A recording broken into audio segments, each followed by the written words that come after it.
शुक्लांबरधरं विष्णुं शशिवर्णं चतुर्भुजं प्रसन्नवदनं ध्यायेत् सर्वविघ्नोपशान्तये।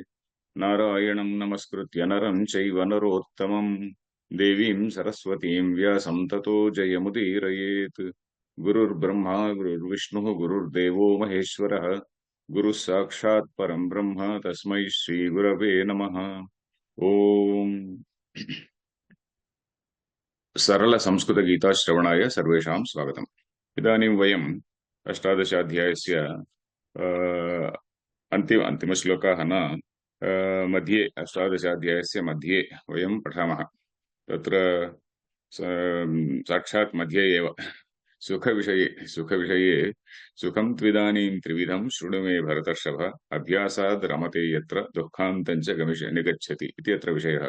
एतावत्पर्यन्तं किम् उक्तं श्रीकृष्णेन कर्म कीदृशं भवति, कर्ता कीदृशः भवति, एवमेव ज्ञानं कर्म च कर्ता च ज्ञानं कथं भवति इत्येवम् उक्तवान्। अनन्तरं बुद्धेर्भेदं धृतेश्चैव इति बुद्धेः त्रिविधं बुद्धिः अपि त्रिविधा भवति, धृतिः अपि त्रिविधा भवति, सात्विकी धृतिः इत्येवं धृतिविषये अपि उक्तवान्।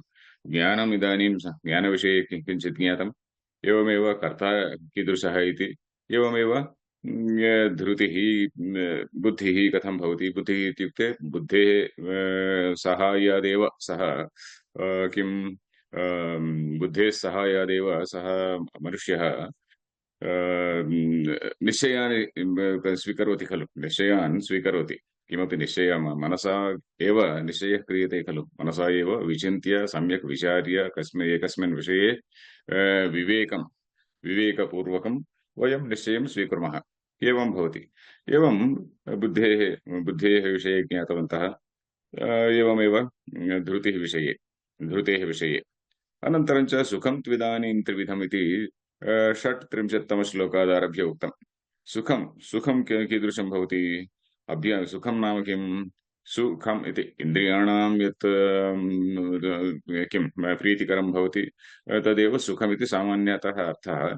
परन्तु अत्र न केवलम् इन्द्रियाणां सुखम् अपितु दीर्घकालिकं सुखमपि अनन्तरकाले अपि यदि अस्माकं सुखं यच्छति अथवा ददाति चेत् तत् उत्तमं सुखम् इति सामान्यदृष्ट्यापि अनुभवकाले अनेके विषयाः तृप्तिकराः भवन्ति, अनेके विषयाः सन्तोषजनकाः एव दृश्यन्ते। परन्तु अनन्तरकाले कथं भवन्ति इति तदेव स एव प्रश्नः खलु। एवम् अभ्यासाद् रमते यत्र अभ्यासः नाम पुनः पुनः सेवनं, पुनः पुण्येन सेवनमिति।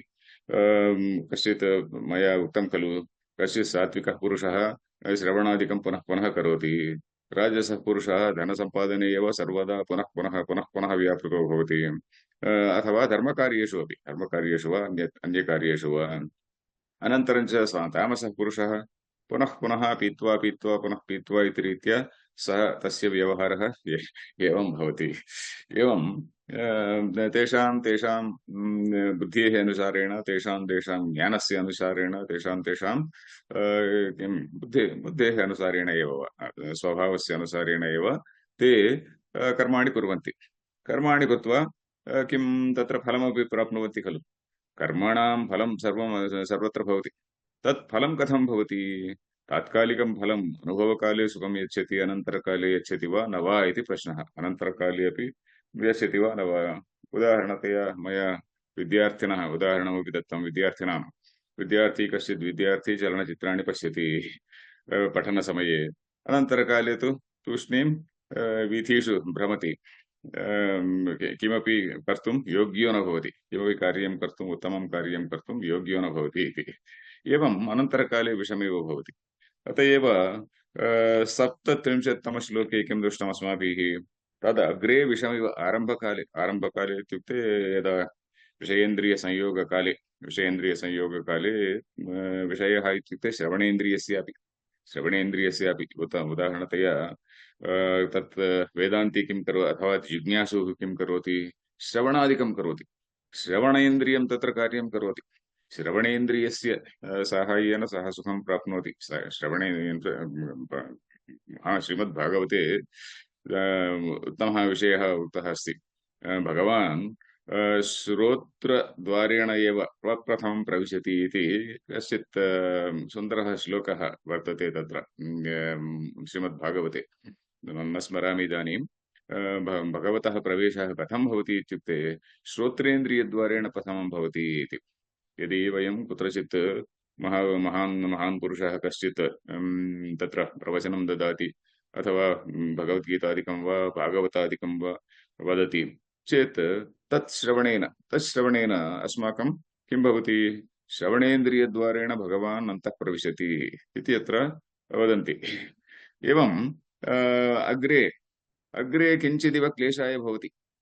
कस्मात् कारणात् इत्युक्ते प्रवाचकः किं भवति? प्रवाचकः किं वदति? सः अस्माकं विषयाणाम् इन्द्रियाणां निग्रहः करणीयः, वैराग्यस्य अभ्यासः करणीयः, लशुनं न खादितव्यम्, एतत् न खादितव्यम्, एतत् न खादितव्यम्, एतत् न द्रष्टव्यम् इत्येव वदन्ति खलु। एवं वदन्ति चेत् सुखाय न भवति। सुखाय न भवति। किञ्चित् किञ्चित् हातव्यं भवति, किञ्चित् उपादेयं भवति। हातव्यम् इत्युक्ते इट् हेस् टु बि रिजेक्टेड्, उपादेयम् इत्युक्ते इट् हेस् टु बि कल्टिवेटेड् इत्येवं भवति खलु।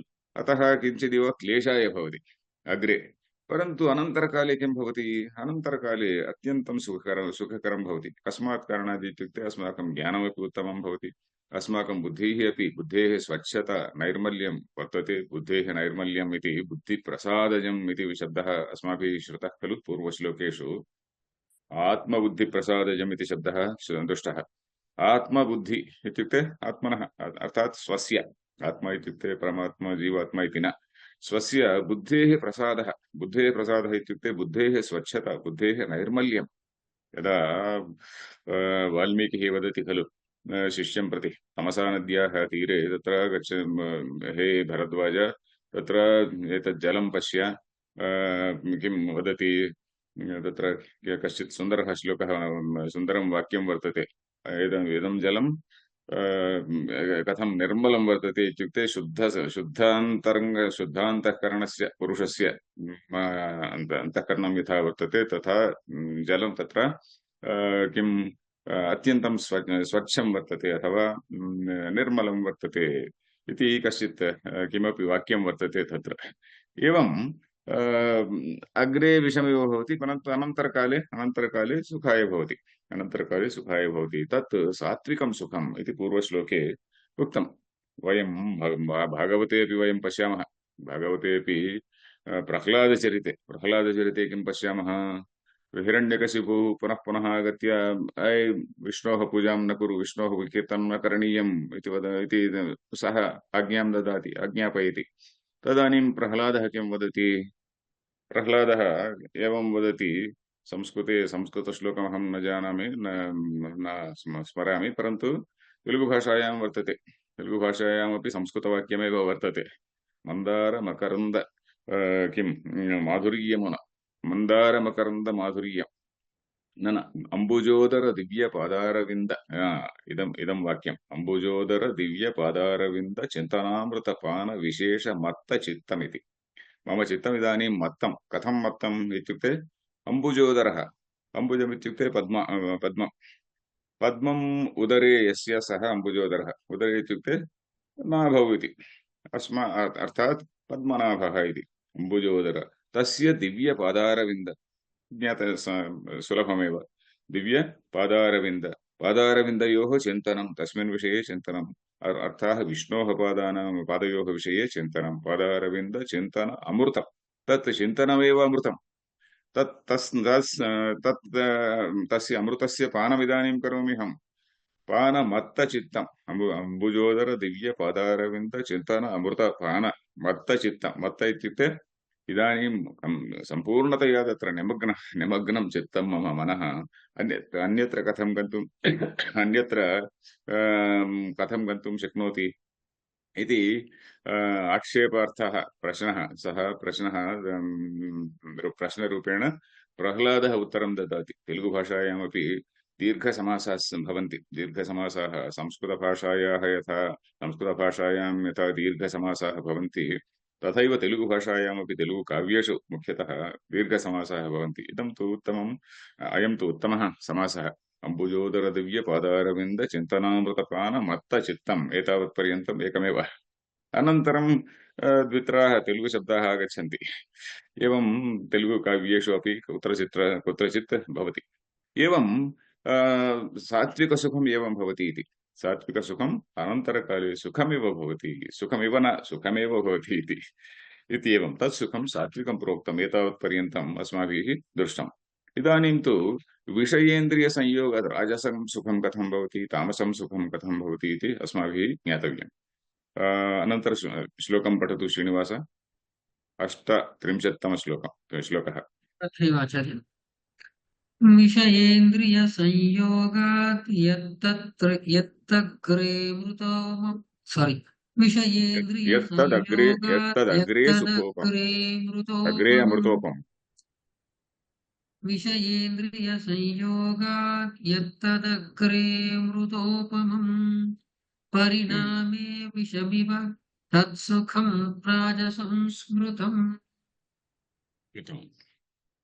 विषय इन्द्रिय संयोगात् एक एव शब्दः विषयेन्द्रिय संयोगः। विषयैः इन्द्रियाणां सह संयोगः इति। विषयैः इन्द्रियाणां सह इन्द्रियार्थसंयोगः इति शब्दः तर्कभाषायां वयं शृणुमः खलु। इन्द्रियार्थसंयोगः इन्द्रियार्थसन्निकर्षः इत्यपि शृणुमः। इन्द्रियः इत्युक्ते अस्माकं पंच इन्द्रियाणि ज्ञानेन्द्रियाणि सन्ति। विषयाः इत्युक्ते शब्दस्पर्शरूपरसगन्धाः इति शब्द बहिः बाह्यविषयाः इति। तेषां संयोगः विषयाणाम् इन्द्रियैः सह संयोगः। एवं विषयेन्द्रियसंयोगादेव ज्ञानं भवति खलु। विषयेन्द्रियसंयोगादेव मनसि किञ्चिदिव अर्थात् विषयस्य ज्ञानं भवति। तद्विषये बुद्धिः चिन्तयति। एवं मनः बुद्धिः इत्येवं भेदः वर्तते। तूष्णीं किञ्चिदिव भेदः वर्तते खलु। एवं विषय इन्द्रियसंयोगात् विषयेन्द्रियसंयोगात् एक एव शब्दः यत् तत् अग्रे अमृतोपमम् अमृतेन उपमितमिति। अमृतेन तुल्यम् अमृतेन उपमा यस्य सः अमृतोपमः अथवा तत् अमृतोपमम् इति। यत् अमृतोपमं दृश्यते अमृतेन तुल्यं दृश्यते अमृतेन तुल्यं दृश्यते परिणामे विषम् इव। परिणामे इत्युक्ते अनन्तरकाले भाविकाले विषमिव भवति। तत् सुखं राजसं स्मृतम् इत्युक्ते कीर्तितं ग्रन्थेषु उक्तम् अथवा काव्येषु वा विशिष्टैः जनैः वा उक्तमिति। एवं विषयेन्द्रियसंयोगात् मनसः संयमः क्लेशाय भवति। सात्विकज्ञाने किमस्ति? अत्र सात्विकज्ञाने बुद्धेः स्वच्छता तत्र अपेक्षिता। बुद्धेः स्वच्छता आत्मबुद्धिप्रसादजम् इत्युक्तरीत्या बुद्धेः नैर्मल्यम् अपेक्षितं। बुद्धेः स्वच्छता तत्र अपेक्षिता। परन्तु अत्र बुद्धेः स्वच्छता न अपेक्षिता। तूष्णीं गत्वा होटेल् मध्ये तत्र बिल् इत्यादिकं दत्वा विषयैः सह संयोगः तत्र भवति एव। तत्र जिह्वा लड्डुकयोः संयोगः इति वक्तुं शक्नुमः। जिह्वा लड्डुकयोः संयोगः वा जिह्वा रसगुल्ला संयोगः इति वा झटिति भवति। झटिति तात्कालिकं सुखमपि भवति। अग्रे सुखो अमृतोपम अग्रे इत्युक्ते अनुभवकाले अमृतोपमं भवति। अनन्तरकाले परिणामे इत्युक्ते अनन्तरकाले। यत्र परिणामे इत्यत्र शङ्कराचार्याणां वाक्यम् अत्यन्तम् उत्तमं दृश्यते। बल वीर्य रूप प्रज्ञा मेधा धनं न धन उत्साह हानि हेतुत्वात् इति ते वदन्ति। बल वीर्य रूप प्रज्ञा मेधा धन उत्साह धनोत्साह हानि हेतुत्वात् इति। बलम् इत्युक्ते शरीरस्य बलम्। एतेषां शब्दानाम् अर्थः आनन्दगिरेः व्याख्यायामपि सम्यक् दत्तः। आनन्दगिरेः व्याख्यां किञ्चित् पठामि। विषयेन्द्रिय संयोग शंकराचार्याणां वाक्यः बलवीर्य रूप प्रज्ञा मेधा धनोत्साह हानि हेतुत्वात् अधर्म तज्जनित नरकादि हेतुत्वाच्च इति ते लिखन्ति। अत्र आनन्दगिरेः व्याख्यायां किं वर्तते? बलं संघात सामर्थ्यं। संघातः इत्युक्ते शरीरः। विषयेन्द्रिय संघातः शरीरः खलु। शरीरे सामर्थ्यं। वीर्यम् इति शब्दस्य पराक्रमकृतं यशः इति उक्तम्। कस्मात् कारणात् इत्युक्ते पूर्वं किम् उक्तं? किं तत्र बलवीर्य तदग्रे परिणामे विषमेव।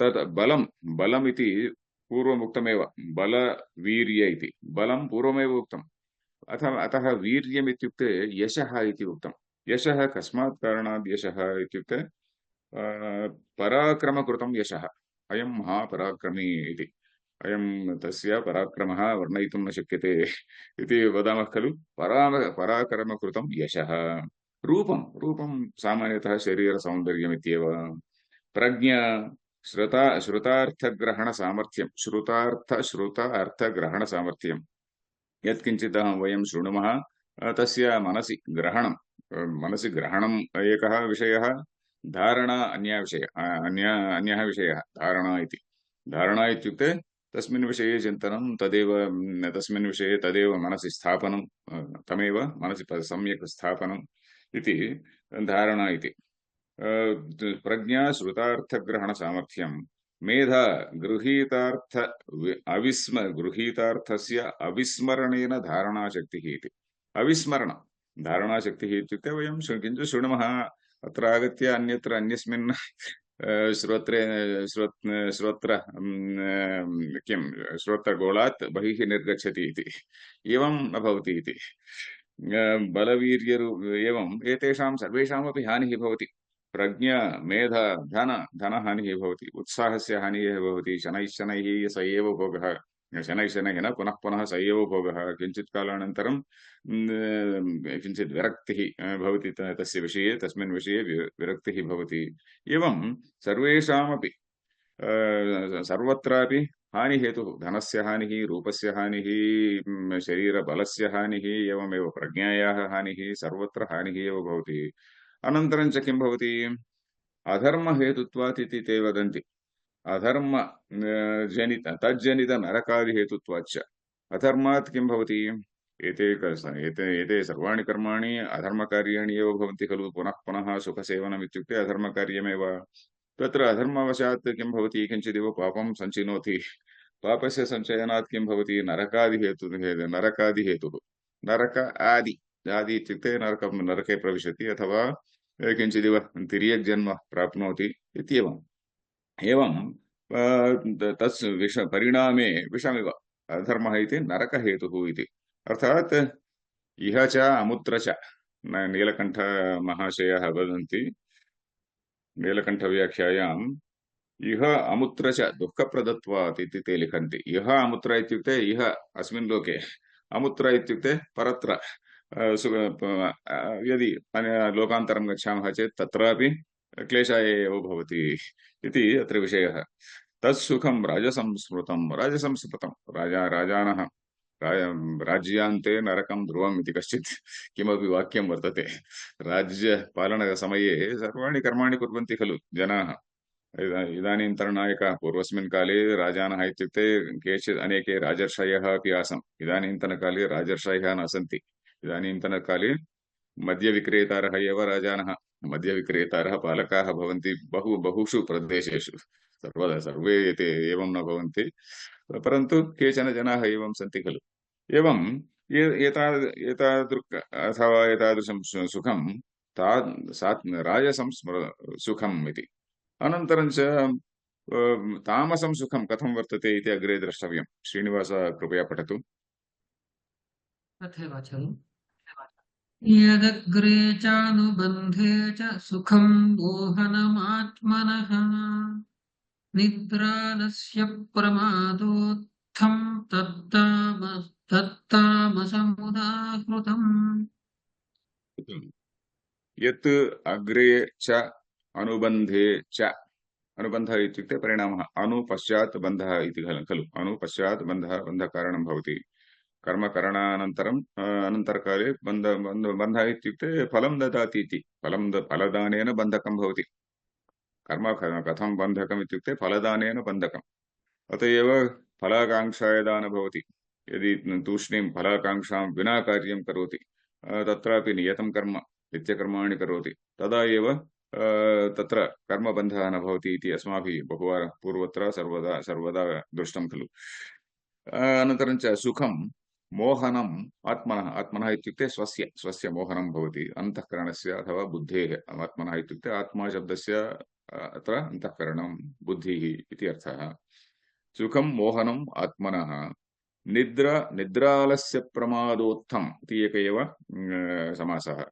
निद्रा आलस्यं प्रमादः, निद्रालस्य प्रमादाः इति। ततः तेभ्यः उत्थम् इत्युक्ते जनितम् इति। तेभ्यः जनितं निद्रालस्य तेभ्यः उत्थितम्।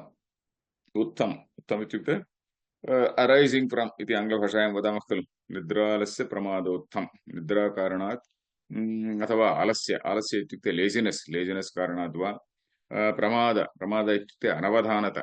निद्रा इत्युक्ते निद्रा सर्वेषाम् आवश्यकी एव। परन्तु अतिनिद्रा इति अत्र ज्ञातव्यम्।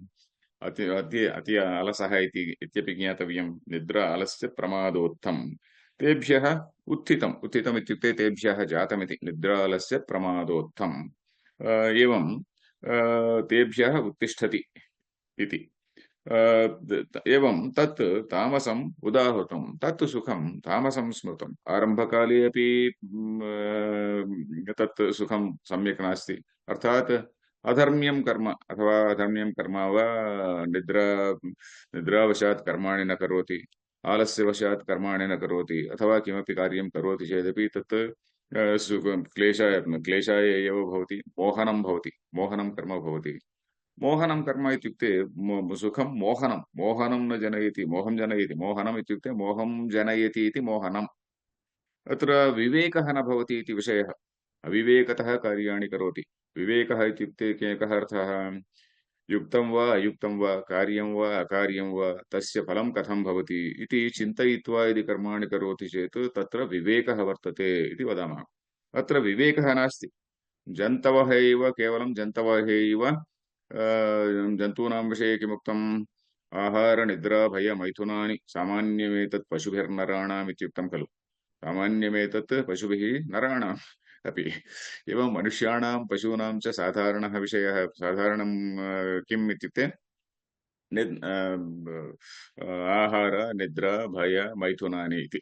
इत्येवं तस्यापि अस्य महाशयस्य व्यवहारः अपि एवमेव भवति इति। सुखं मोहनमात्मनः, मोहकरम् इत्युक्ते अविवेक। मोहधातोः अर्थः कः?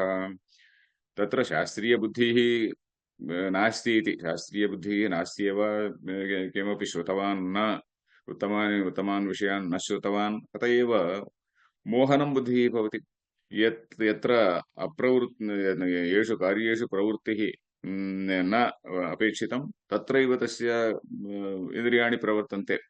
अर्थात् दुष्कर्मसु तस्य इन्द्रियाणि प्रवर्तन्ते। यथा रावणः यद्यपि सः महान् पण्डितः आसीत्, तथापि इन्द्रियाणां वशे आसीत्। इन्द्रियाणां वशे आसीत् इति कारणात् तस्य पतनं जातं खलु। एवं निद्रा आलस्य प्रमादोत्थं तत् तामसमुदाहृतम्।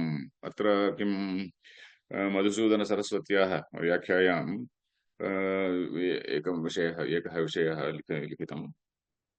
मधुसूदनसरस्वत्याः व्याख्या अत्र मनोराज्यमात्रं तेभ्यः एव उत्तिष्ठति इति। मनोराज्य व्यवहरति कदाचित्। एवमेव न तु सात्विकमेव बुद्धिप्रसादजम्। बुद्धेः प्रसादात् जातं सात्विकं सुखं बुद्धिप्रसादजम्, आत्मबुद्धिप्रसादजं खलु। बुद्धेः नैर्मल्यवशात् जातं सुखं तत् अत्र एवं नास्ति। न वा राजसमेव विषयेन्द्रियसंयोगजमपि नास्ति। कुत्रचित् इदानीं निद्रावशात् वा आलस्यवशात् वा प्रमादवशात् वा कर्माणि करोति न करोति इति तत्र यद्यपि अर्थः किञ्चित् दृश्यते, तथापि कर्माणि अयं तामसः अपि कर्माणि करोति, परन्तु तामसकर्माणि करोति। विवेकरहितः भूत्वा कर्माणि करोति। कर्माणि यत् कार्यं न स्वीकरणीयं भवति तदेव कर्म स्वीकरोति इति। मनोराज्य विजृम्भणम् इति एते लिखन्ति, तदपि ग्राह्यमेव। अत्र येषां गुणानां प्रसक्तिः इदानीम् अनन्तरश्लोके उपसंहरति श्रीकृष्णः। अत्र अनन्तरश्लोके इत्युक्ते 40तमश्लोके 40तम श्लोके अस्य प्रकरणस्य उपसंहारः प्रकरणं किम् अत्र इन्द्रियाणां विषये अस्माकं कर्ता कर्म ज्ञानं बुद्धिः धृतिः इत्यादीनां विषये यदि उत्तमः निर्णयः स्वीकरणीयः उत्तमं कार्यं करणीयं लोकसङ्ग्रहार्थं किमपि उत्तमं करणीयं चेत् एते सर्वे अपेक्षिताः खलु एते सर्वे अपि अपेक्षिताः अतः एवं एवं सर्वमपि उक्त्वा इदानीम् एतेषाम् उपसंहारः क्रियते अस्मिन् श्लोके श्रीनिवासः पठतु 40तमः श्लोकः न तदस्ति पृथिव्यां वा दिवि देवेषु वा पुनः सत्त्वं प्रकृतिजैर्मुक्तं यदेभिः स्यात् त्रिभिर्गुणैः न तत् अस्ति पृथिव्यां वा दिवि देवेषु वा पुनः सत्वं प्रकृतिजैः मुक्तं यत् येभिः स्यात् त्रिभिः गुणैः यत् येभिः त्रिभिः गुणैः मुक्तं स्यात् न तदस्ति पृथिव्यां कुत्रापि इति न केवलं पृथिव्याम् अपि तु देवेषु वा कुत्रचित् वा अत्र पुनः पुनः पश्यन्तु सत्वं प्रकृतिजैर्मुक्तं यद् येभिः स्यात् त्रिभिर्गुणैः यत् सत्वं येभिः त्रिभिः गुणैः मुक्तं भवति तादृशं वस्तु न कुत्रचित् मिलति इति अर्थात् सर्वेषु वस्तुषु सर्वेषु प्राणिषु जगति सर्वत्र चेतनेषु अचेतनेषु सर्वेषु अपि ब्रह्मादिस्तम्भपर्यन्तेषु इति वदामः ब्रह्मादिस्तम्भपर्यन्तेषु प्राणिषु अर्थात् स्थावरजङ्गमेषु इति एवमेव अचेतनेषु अपि सर्वेषु अपि न तदस्ति पृथिव्यां दिवि देवेषु वा इति सर्वत्रापि एते गुणाः एव दृश्यन्ते इति प्रकृतिः इत्युक्ते अत्र प्रकृतिजैर्गुणैः इत्यत्र मधुसूदनसरस्वत्याः व्याख्यायां शङ्कराचार्याणां भाष्ये बहु लिखितं नास्ति परन्तु प्रकृतिः इत्युक्ते प्रकृतिजैः इति कथं वक्तुं शक्यते इति ते किञ्चित् लिखन्ति प्रकृतिर्नाम का प्रकृतिः इत्युक्ते त्रयाणां गुणानां समाहारः एव प्रकृतिः खलु प्रकृतिजैः इति कथं वक्तुं शक्नुमः इति ते लिखन्ति प्रकृतिजैः प्रकृतिः भिन्ना गुणाः भिन्नाः इति वक्तुं शक्यते वा प्रकृतेः जाताः इत्युक्ते प्रकृतिः मूलं वर्तते प्रकृतिः अन्या गुणाः अन्याः इति न वक्तुं शक्नुमः खलु अतः औपचारिकप्रयोगः इति एकः विषयः औपचारिकरूपेण ग्रहीतव्यमिति अत्र कथम् औपचारिकम् इत्युक्ते प्रकृतिः इत्युक्ते गुणानां साम्यावस्था इत्युक्ते गुणानाम् इक्विलिब्रियम् स्टेटस् इति वदामः खलु गुणानां साम्यावस्था प्रकृतिः इति वदामः तत्र साम्यावस्थायां कश्चित् क्षोभः भवति केनचित् कारणात् कश्चित् क्षोभः सम् सार्ट् आफ् डिस्टर्बेन्स् भवति कथं वयं तदेव बिग् बैंग् इति वदामः वा किं वक्तुं शक्नुमः वयं न जानीमः परन्तु प्रकृत्यां तत्र साम्यावस्थायां कश्चित् क्षोभः भवति क्षोभस्य कारणात् तत्र गुणानां तत्र किं भवति गुणानाम् आविर्भावः इत्यपि न गुणाः तत्र प्रकटीभवन्ति इति एवं गुणाः भिन्नाः इति गुणानां प्रकृते क्षोभस्य कारणात् तत्र वैषम्यावस्था इति तत्र सांख्यशास्त्रे पठामः खलु एवम् अथवा प्रकृतिः इति माया इति स्वीकरणीयमिति ते एव अर्थद्वयं ददति मधुसूदनसरस्वतीः एव प्रकृतिः इत्युक्ते माया इत्यपि अर्थः वर्तते प्रकृतिः माया इति बहुत्र वयं दृष्टवन्तः मायायां कल्पितैः गुणैः इत्यपि स्वीकरणीयमिति मायायां कल्पितैः गुणैः इति स्वीकृतं चेत् तत् अद्वैतसिद्धान्तस्य अत्यन्तं मूल रूपं भवति स्वाभाविकं न मूलरूपमेव भवति एवं प्रकृतिजैः इति शब्दस्य प्रकृतेः जाताः इति वक्तुं शक्नुमः औपचारिकरूपेण अथवा प्रकृतिः इत्युक्ते माया अनन्तरमेव खलु ते गुणाः एवमेव किं तानि सूक्ष्मभूतानि अनन्तरं च स्थूलभूतानि इत्यादीनि मैनिफेस्ट् भवन्ति आविर्भवन्ति इति उक्तं खलु एवं न तदस्ति पृथिव्यां दिवि देवेषु वा देवाः इत्युक्ते किं देवेषु सत्त्वगुणस्य आधिक्यं वर्तते परन्तु तेषु अपि किञ्चिदिव राजसं रजोगुणः तमोगुणः वर्तते एव सर्वत्रापि देवेषु अपि अत एव देवाः अपि कदाचित् ते अपि तेषामपि पतनं भवति देवानामपि पतनं भवति देवानामपि देवानां विषये अपि आत्मज्ञान जिज्ञासा देवेषु अपि वर्तते वा इति अपि तत्र चर्चा वर्तते देवाः इत्युक्ते तेष्वपि आत्मविचारः वर्तते इति यत्र आत्मविचारस्य अपेक्षा वर्तते इति यत्र ब्रह्मसूत्रेषु कश्चित् अधिकरणं किमपि अधिकरणं वर्तते खलु एवं मनुष्येभ्यः मनुष्याणां विषये वयं जानीमः देवेषु यद्यपि सत्त्वगुणः वर्तते तदापि भोगलोलुपाः भवन्ति भोगभूमिः खलु अत एव यदि वयं बृहदारण्यकस्य कथां स्मरामः तत्र बृहदारण्यकस्य कथायां देवाः असुराः मानवाः सर्वे प्रजापतिं प्रति गच्छन्ति किमपि उपदेशं कुरु इति करोतु इति सः वदति तूष्णीं द इति वदति कथाम् अहं बहुवारम् उक्तवान् इति मन्ये द इति शब्दस्य अर्थः कः देवानां विषये दाम्यता इन्द्रियाणां दमनं कुर्वन्तु इन्द्रियां भवत्सु दमः नास्ति सुखेषु इन्द्रियसुखेषु एव भवन्तः व्यापृताः सन्ति अतः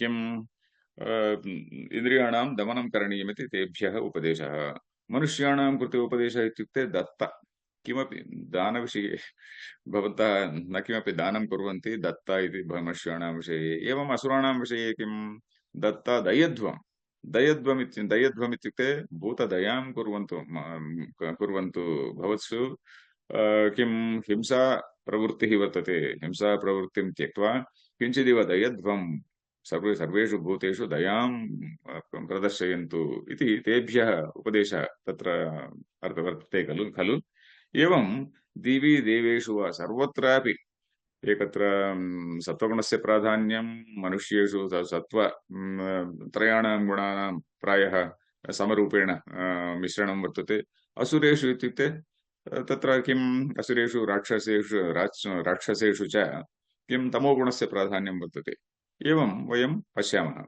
सत्त्वं प्रकृतिजैः मुक्तम् इति शब्दस्य अर्थः परित्यक्तम् इति मुक्तं परित्यक्तम् इत्युक्ते विनाभूतम् इति विनाभूतं न किमपि वस्तु तद्वर्तते यत्र यत् गुणैः विनाभूतं वर्तते गुणैः विना वर्तते गुणाः सर्वे गुणाः एव वस्तुरूपेण तत्र परिणमन्ति इति खलु गुणाः एव वस्तुरूपेण अत्र परिणमन्ति इति गुणानां परिणामः एव खलु इयं जगत् एवं सत्वं प्रकृतिजैर्मुक्तं यत् येभिः स्यात् त्रिभिः गुणैः प्रकृत्यां सर्वेषु अपि एते त्रयः गुणाः भवन्ति एवं गुणानां प्रस्तावः एतावत्पर्यन्तम् अनन्तरश्लोकेषु अपि वर्तते चतुर्दशाध्याये आरभ्य चतुर्दशाध्याये मुख्यतः ततः प्रागपि गुणानां विषये द्वितीयाध्याये अपि गुणानां प्रसक्तिः वर्तते तृतीयाध्याये अपि गुणानां प्रसक्तिः वर्तते निस्त्रैगुण्यो भव अर्जुन इति त्रिगुणातीतो भव इति तत्रापि उक्तम् अनन्तरं चतुर्दशाध्याये आरभ्य गुणानां विस्तरेण प्रस्तावः तत्र दृश्यते कस्मात् कारणात् इत्युक्ते सत्त्वगुणस्य अभ्यासः करणीयः शनैः राजसस्य तामसस्य च परिहारः करणीयः तामसस्य सम्पूर्णरीत्या परिहारः करणीयः रजोगुणस्य यत्किञ्चित् रजोगुणस्य अपेक्षा लौकिकव्यवहारेषु वर्तते परन्तु साधकाय तदपि साधकेन परिहरणीया भवति साधकेन परिहरणीयः भवति रजोगुणः अपि तदेव वयं पश्यामः देवी सप्तशत्यां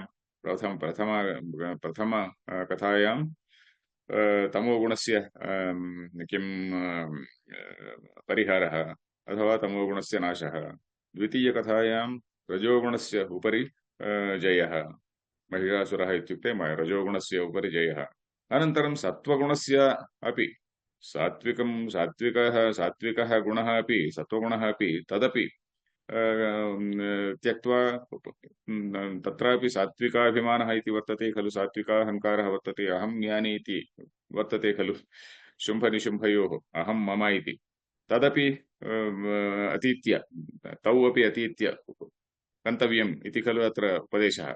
एवं गुणातीतेन कथं भवितव्यम् इति अत्र मुख्यः विषयः। अग्रिमश्लोकेषु ब्राह्मणक्षत्रियविषाम् इति अग्रिमश्लोकः वर्तते।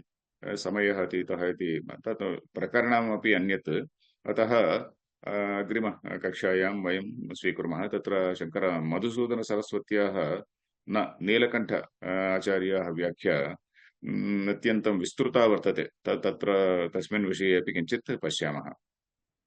एतावत्पर्यन्तं कश्चित् प्रश्नः वर्तते वा? धन्यवादः आचार्य। प्रश्नः नास्ति आचार्य। तर्हि अत्र विरमामः। हरिः ओम् तत्सत्।